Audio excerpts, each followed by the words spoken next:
作此隐士录，裴侍郎真是煞费苦心啊！这里面收录了891位隐士，且都按姓氏排列，姓王的不少，但符合其他条件的没有。最重要的是，我心里所想的那个人根本就不在这名录之上。是不是我昨天的那番分析错了？这个南山萨漏子根本就不姓王。撰写此类书者，都喜欢用笔名别号，且别具深意。我觉得你昨天分析的颇有道理。撰写《沙思传》的人必姓王。南山萨漏子，莫非这里的南山指的根本就不是终南山，而是其他的南山？还有一种可能，就是裴侍郎书中所记载的并不详实。看来现在最好的办法就是我亲自去拜会一下裴侍郎。苏公明，你疯了吧？你私自入京，本就是重罪，现在还拜会裴侍郎，我看你是想死了吧？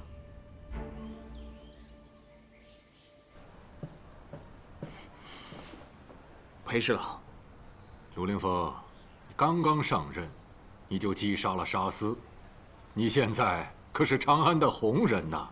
哈哈哈，找我有何事啊？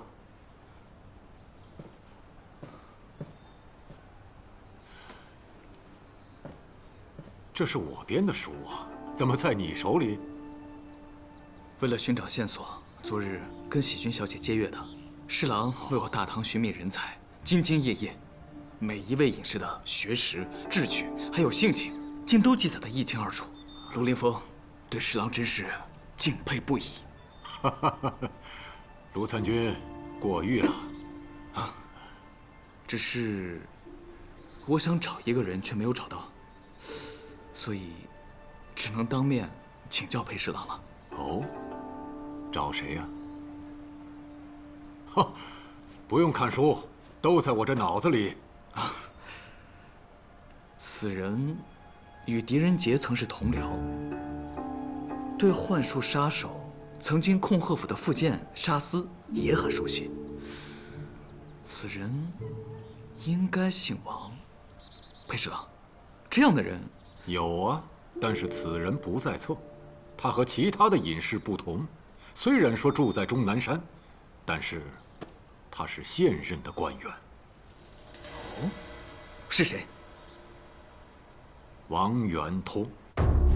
我昨晚想的就是他。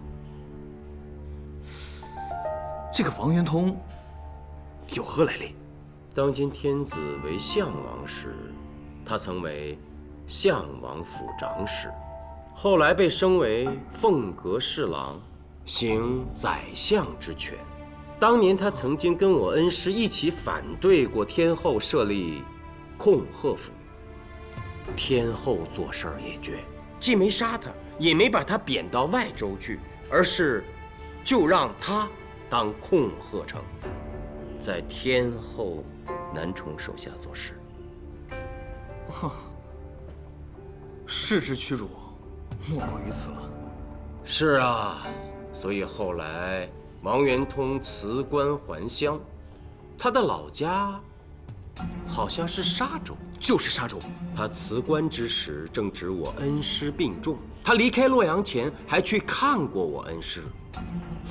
如今怎么就到了终南山了呢1年前，天子突然想起了王元通，便命裴侍郎专门去沙州把他请回来的。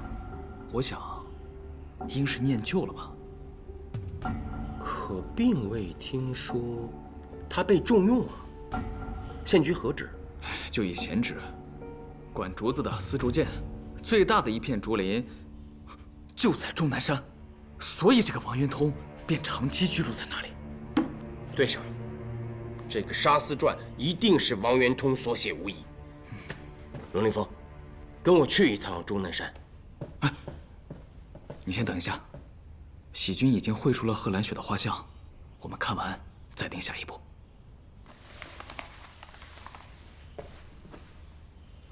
喜君，这幅画你一定费了不少心思吧？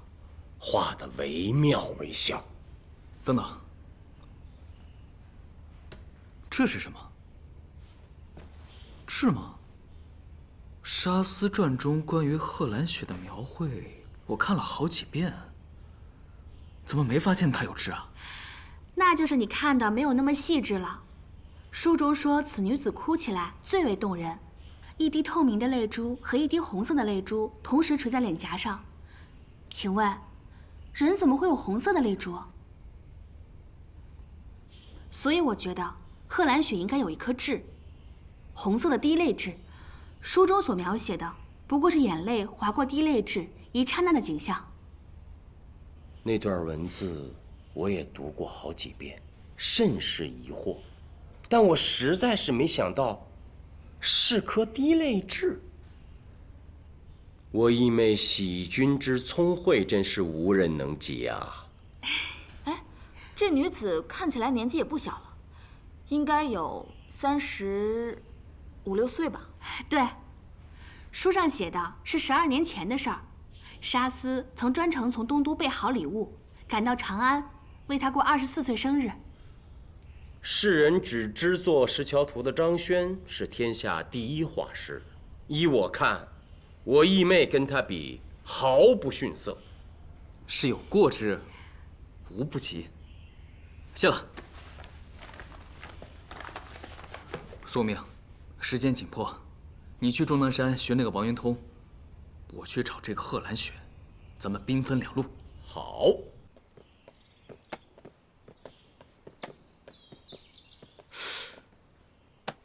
喜君，你能不能再把那个小叫花子借我用用？他能帮你什么？书中记载，这个贺兰雪在平康坊霄云楼那个地方，你莫非从没去过秦楼楚馆？我才不信呢！我真没去过。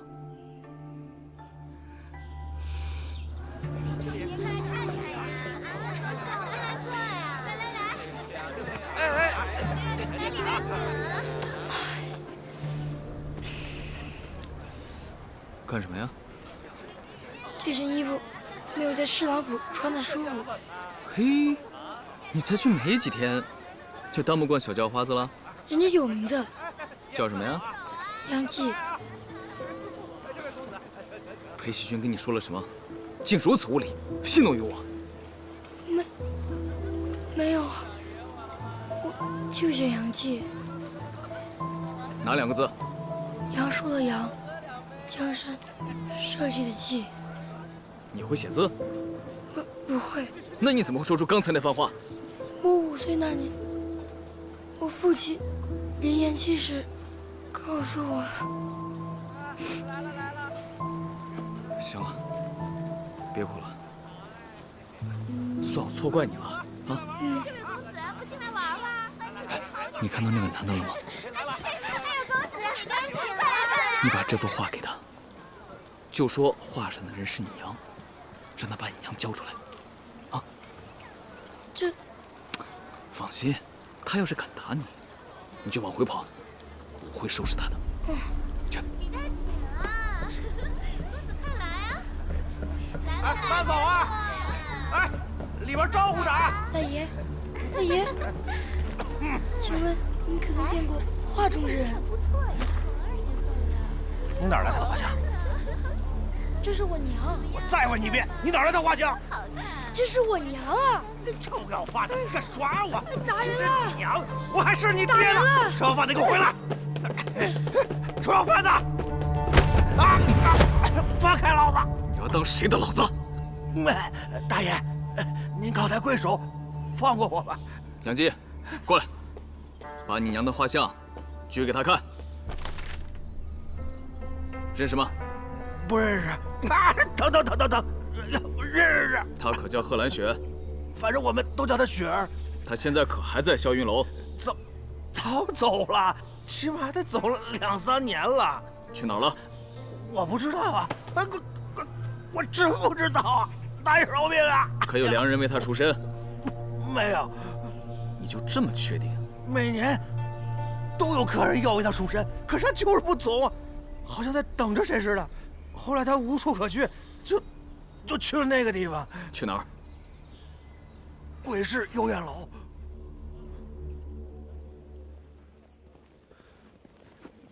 这鬼市的幽院楼我是听说过的，都是年老色衰的歌姬走投无路才会去的。这画像上的贺兰雪虽然有些年纪，但好像不到这个地步吧？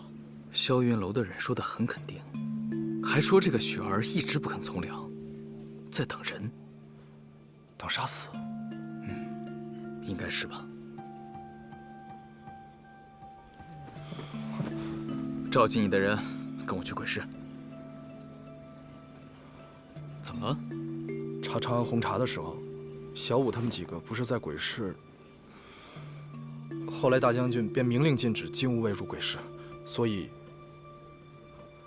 不过我可以跟着中郎将，只是不想连累其他的兄弟们。算了，我现在是雍州司法参军，确实不该调金吾卫的人。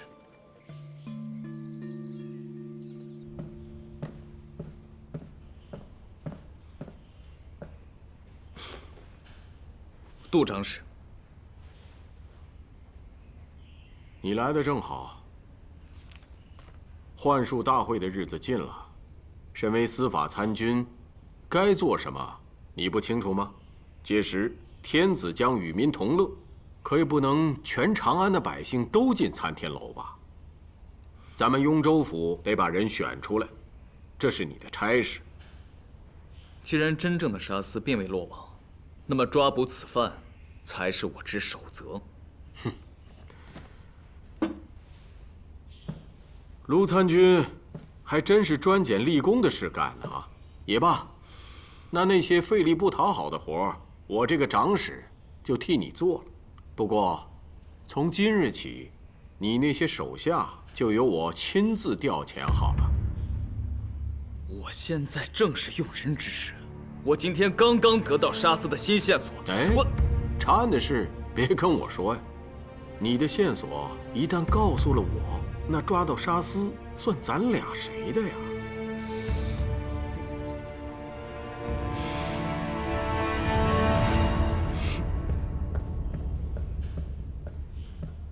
新线索，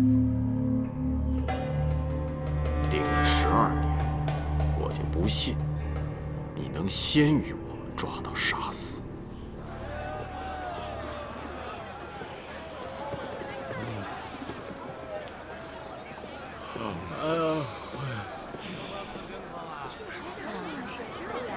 哎，这个也可以，你看，要看这个。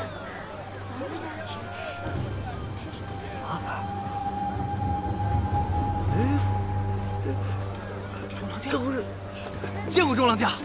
对，现在是司法参军。对呀，刚刚诛杀了杀司，你忘了？对，见过卢参军。见过3位仁兄。您怎么有空来我们长安县了？这次是专门来找3位仁兄，请你们助我查案的。查案？回长安之前，苏无名特意提醒我，说在长安县，你老贾、你老罗、你老刘，个个有勇有谋，可堪大任。怎么，不肯帮我吗？啊，您怎么能提这个字儿呢？对呀，您现在是雍州的司法参军，我们都归你管。对呀，实不相瞒，刚刚我们仨还在那儿唠叨，这每天巡街实在是没劲。想想去年中元节，我等跟着苏县尉和中郎将大战鬼市，那才叫个痛快，不枉此生啊！太好了，这次还是鬼市，而且3位仁兄都会有艳福。啊，艳福？这卢参军不愧是太子的人，出手就是大方，还让咱们都花在这幽院楼。我这辈子都没享过这福啊！只是不知道这里的女人比起平安坊的怎么样？有钱怕什么？捡最好的呗。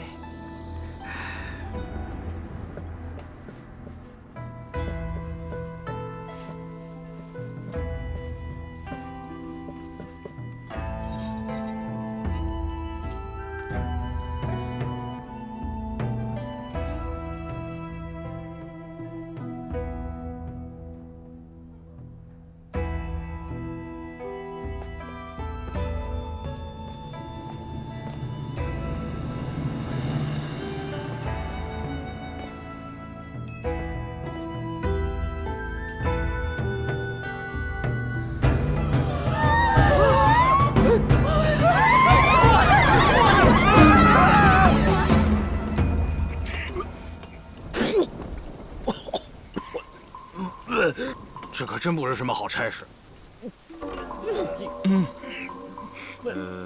说正事。叫雪儿的确实在幽院楼，但一般人见不着他。他不待客？听说傲气得很，只有给黄金才能见到他的面儿。可您想，来鬼市找女人的，谁舍得黄金呢？我估计是疯了吧。他总说会有人来接他，但是过了2年多了，也没见人来啊。不过他应该是有些钱，幽院楼最大的房间他自己住着，若是没钱，还不早被店主轰走了。还有什么？这幽院楼好像有哪儿不对劲儿。我也觉得不对劲儿，好像总有双眼睛在盯着你。你还看不见那双眼睛在哪儿？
干什么的？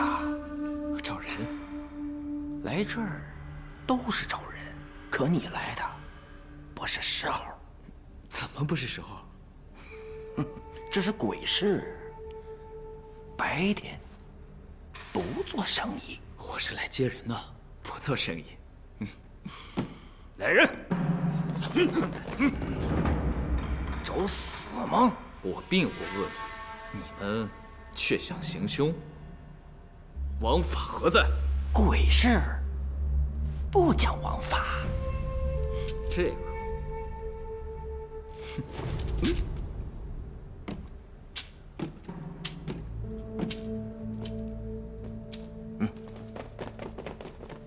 这位公子，这鬼市的女人可不比平康坊，花这么大的价钱，我怕你会后悔。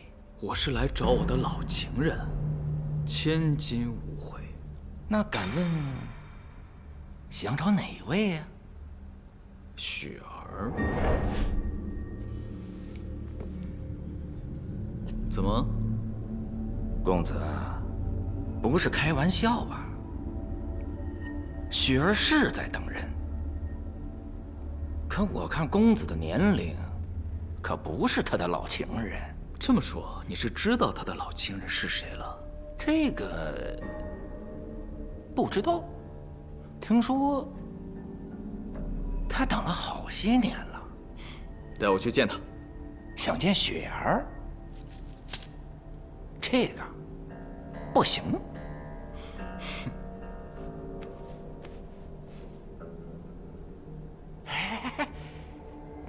你也知道，见雪儿需要黄金。实不相瞒，雪儿一来这幽院楼，就给自己定了这邪门的规矩，快3年了，可从来没有一个肯出黄金。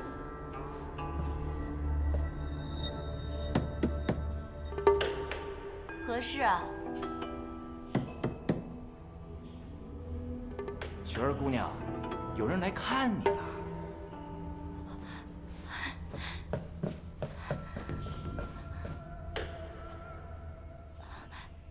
稍等一会儿。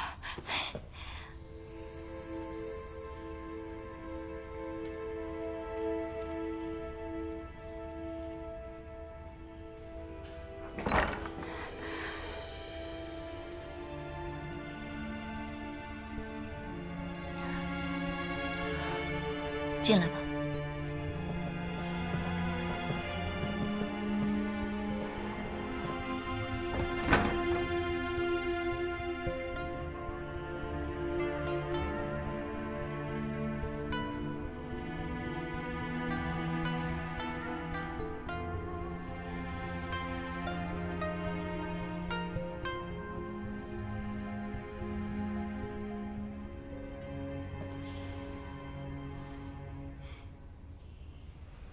我要看你反弹琵琶。年纪大了，弹不来了。昔日你在霄云楼艳压群芳，靠的就是反弹琵琶，而在我眼里，你一点都没老，和当年一样。听公子这话，应是故人，但我怎么不记得了？何况你这么年轻。戏耍我呢吧？那年我13岁，随叔叔到长安来做生意，得见芳容便发誓，以后挣了钱一定要带你走。这么多年走南闯北，好不容易挣下一份家业，便回长安寻你，可你却离开了霄云楼。我费了好大的劲，花了很多钱，才找到你啊！我都快当真了。就是真的。那一年，平康坊举办群芳会，善舞的胡姬、古丽，善歌的湘女、柔环都很出众，但最后还是你以反弹琵琶夺得花魁。那一天，我一直在坐下看你。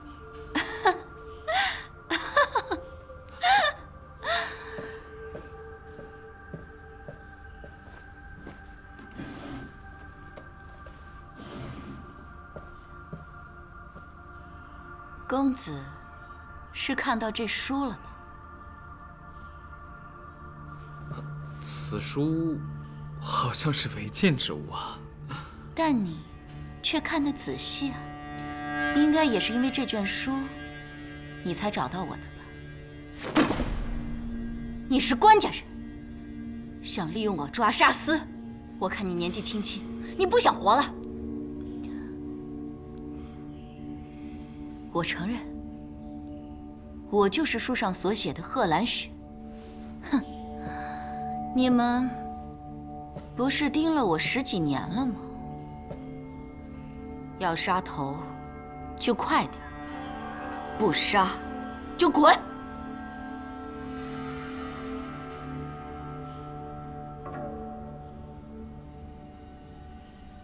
好个卢凌风啊！竟摸到幽怨楼去了，还真有点本事。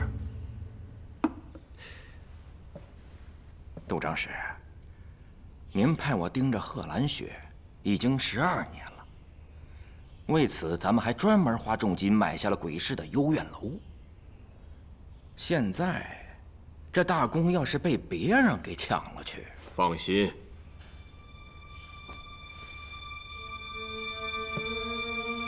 就算他找到了贺兰雪，也是徒劳的。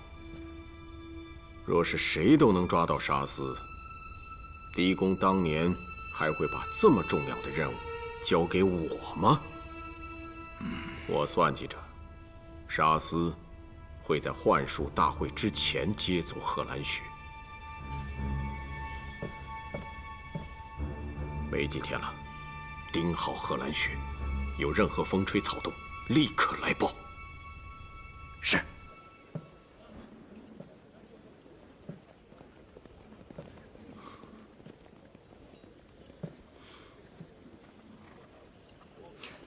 昨夜，3位仁兄干得漂亮。今夜还得再去啊？啊什么？昨夜在幽怨楼没有找到相好的？就算没有，今天必须找到一个，而且要常住下来，起码住到中秋啊！那还得4、5天呢。为了抓沙司，建奇功，3位仁兄委屈了。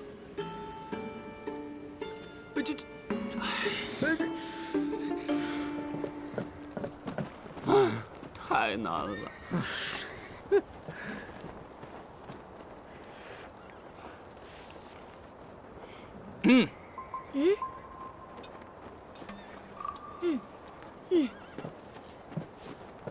不愿意再当叫花子了，对吧？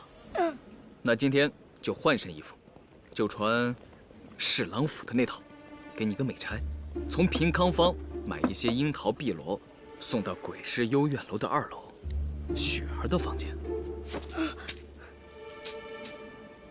这么多，用不了吧？你先留着，明天还要买别的呢。这个雪儿入鬼市将近3年，长安的美食她一定很想念。我得好好研究研究，她爱吃什么。你喜欢他，干嘛不自己送好吃的给他？你哪儿那么多废话？那他要问，我怎么说？啊，你就说，有一高大英俊的公子，给了你跑腿费，让你送他接客。嗨。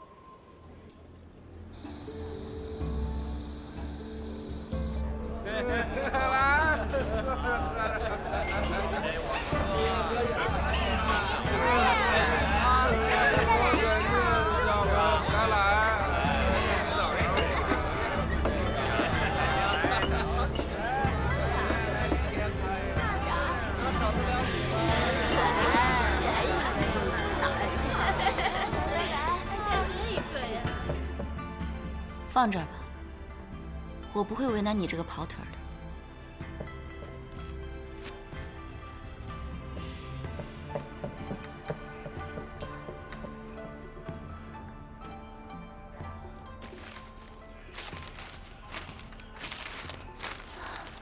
樱桃碧螺，来吧！你能不能跟我说说雪儿？雪儿就住在隔壁，你干嘛老提她呀？这我可不高兴了。来呀！你别着什么急呀？我看得明白，你不是为了我来的，要不然也不能老打听她。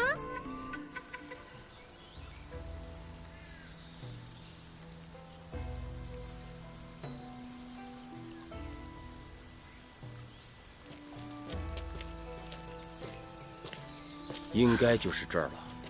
虽回到长安，这王元通只做了一个丝竹监的闲官，他真乃隐士也。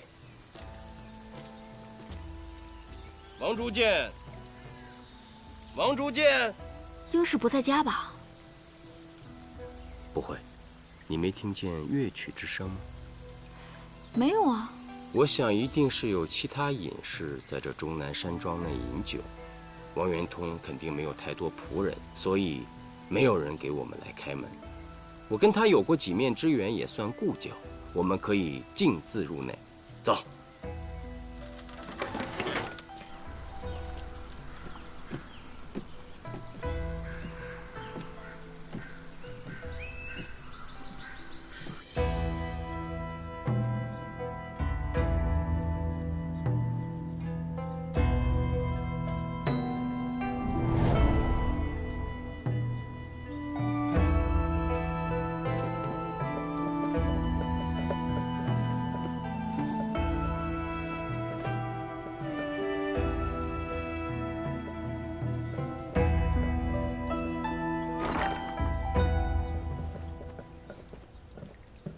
来者何人？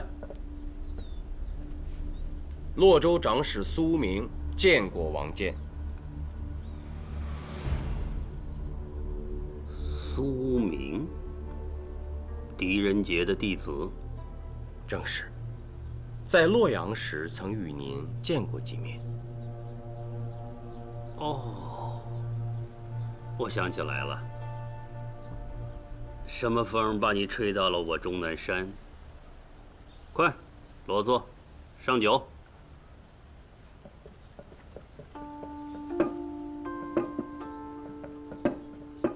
来，我敬二位。敬王监。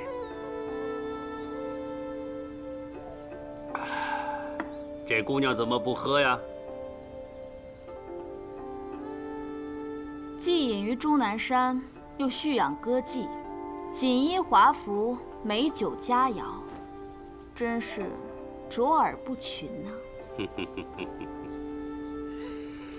谁定下隐居山中，不能闻管弦之乐，不能赏曼舞之妙？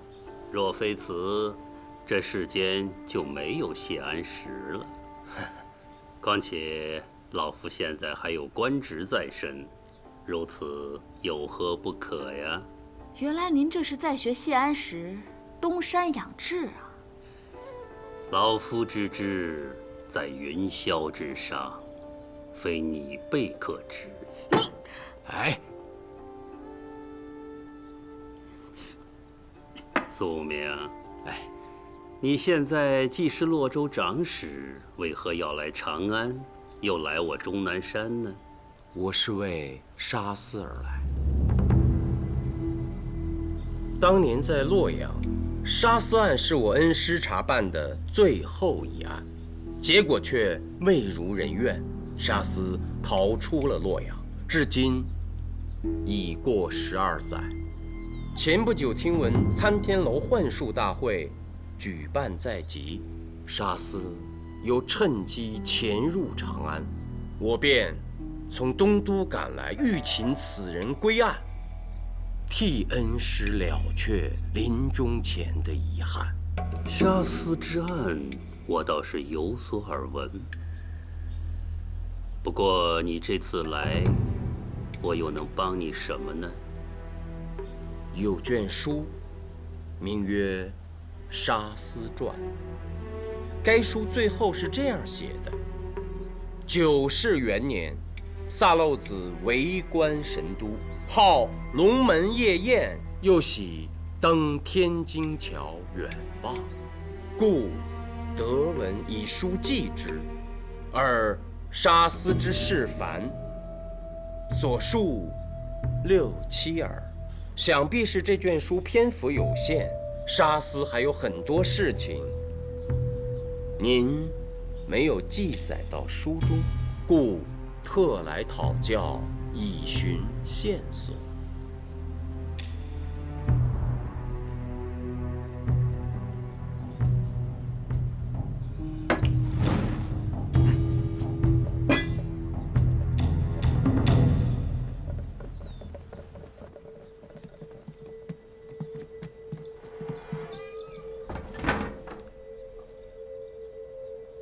谁告诉你《沙司传》是我写的？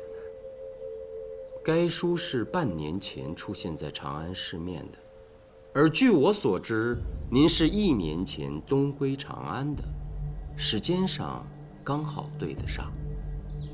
况且书中所记，比如恩师病重之时，床前摆有碧尘珠，这只有去探望过他老人家的人才知道。不知您还记得否？当年您辞官离开洛阳之前，去探望恩师那日，恰好苏某也在。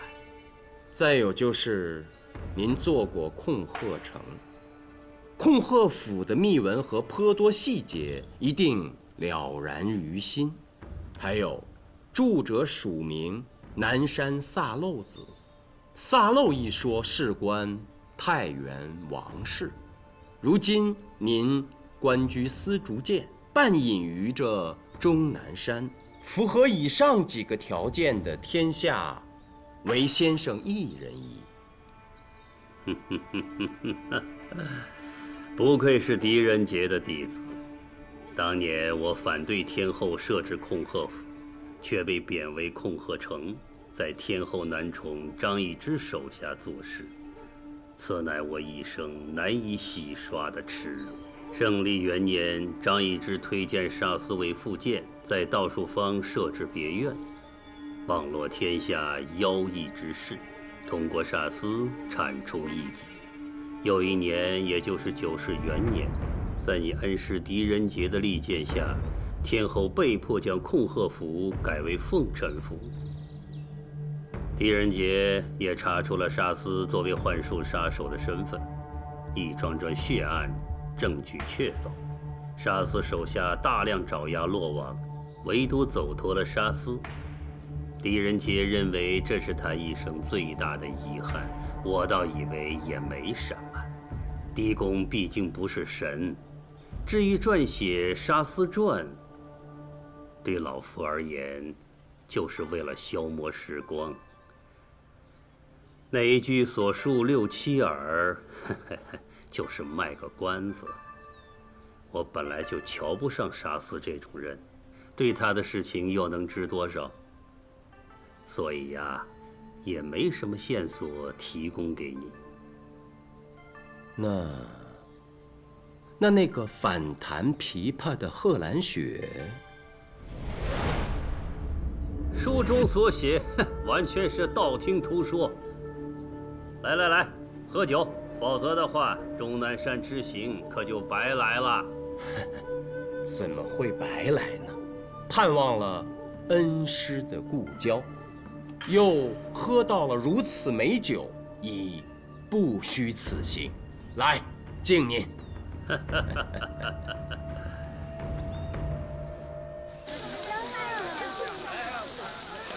老板，要2斤头发肉，要烤到火候。好嘞。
今天又是什么呀？烤驼峰，可惜路上耽搁，估计凉了。无妨，我有热酒，不怕肉凉。小孩，要不要进来陪我喝一杯啊？我可不会。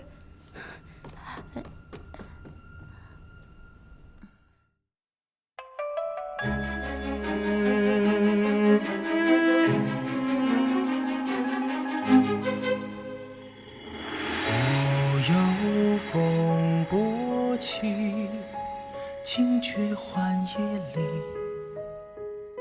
拂迷去，盛世繁华里，着新年生安逸，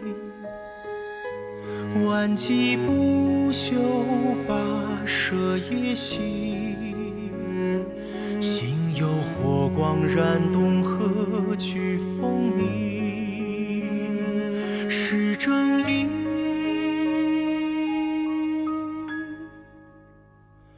为这长夜孤影寻一个真理，命运壮志为伴撑起了天地。苍生难移，将是非刻在朗朗心底，要真相重拾这正义。总有你无情暗涌在心里，数命运道尽世间情，恩为年，愿为心，河山不朽，翻云覆雨，山伏荆棘高为愿求安心，为正义。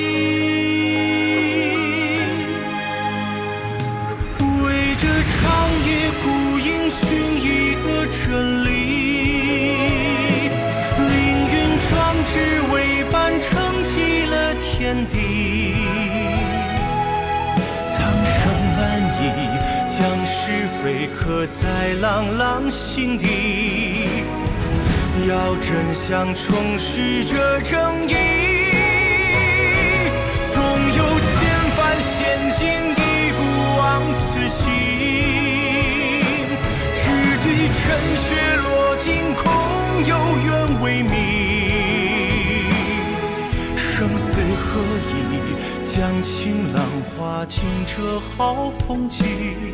冉冉正气，诗心有所